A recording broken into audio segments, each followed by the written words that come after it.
Eto na nga, share ko ulit sa inyo. Sa mga nagtatanong at hindi naman nagtatanong, ito na nga po yung ginagamit kong soothing gel na moisturizer. This is from Lady Lin Coconut Moisturizer Soothing Gel. Ang ganda kasi nitong gamitin, kaya naman na-addict ako dito. Sa mga nagtatanong sa akin, ito hindi na kayo magtatanong ulit kasi nga ito ay sinishare ko na ulit sa inyo. Nag-viral kasi yung vlog ko nito, so ang daming mga nagtanong, hindi naman nakakabili pa yung iba. Sa mga hindi marunong mag-checkout talaga, tanong lang ng tanong, narito na po sa aking yellow basket. Napakarami po talaga benefits nito kung bakit gumagamit tayo nitong moisturizer na to. Kung ikaw ma-pimples, oily skin at saka dry skin type, pwede kang gumamit nito. At saka kung dry talaga yung balat mo, ikaw matanda ka na, gumamit ka ng moisturizer. May nagtanong nga po pala sa akin kung pang matanda ba talaga ito, hindi po siya pambata din pwede.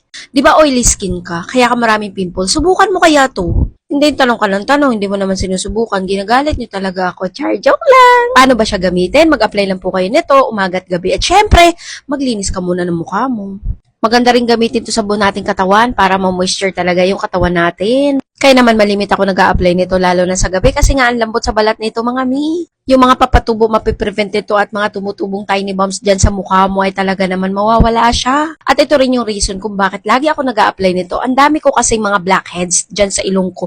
At mga mi, mawawala talaga siya dito. Hindi ako nag-joke ha. Actually, buy one take 3 nito mabibili Pero hiningi ng kapatid ko yung isa. At yung isa hiningi din ng kapatid ko. Kaya ayun, isa na lang yung natira sa akin. At ito nga yung ginagamit ko, konti na lang siya Siguradong mag-check out na naman ako nito pag naubo siya. Yung coconut ang pinakagusto ko pero maraming variant to.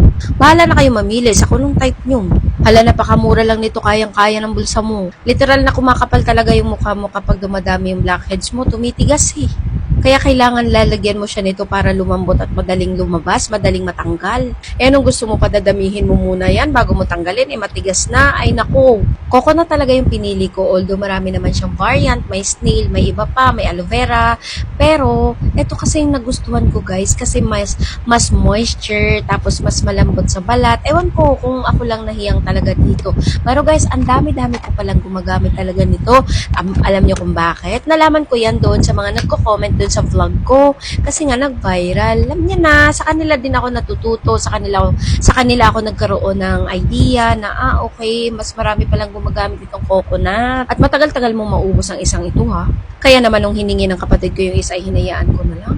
So ano na, dami-dami ko na sinasabi. Mag-check out ka na ba o hindi? Ayan, yellow basket ko. Bye!